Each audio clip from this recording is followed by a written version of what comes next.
Hello pen friends, it's Mark here at Rickshaw with a quick tutorial on how to roll your Coozy Roll. First, insert all the pens into their slots.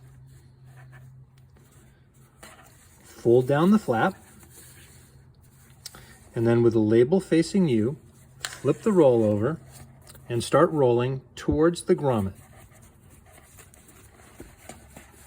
Once you have it rolled up with the label facing you, stick your index finger through the loop at the end of the elastic cord and loop it around the roll and pull the loop over the top of the cord lock, which serves as a toggle, and then you can snug it up if you like by depressing the cord lock and pulling the cord through.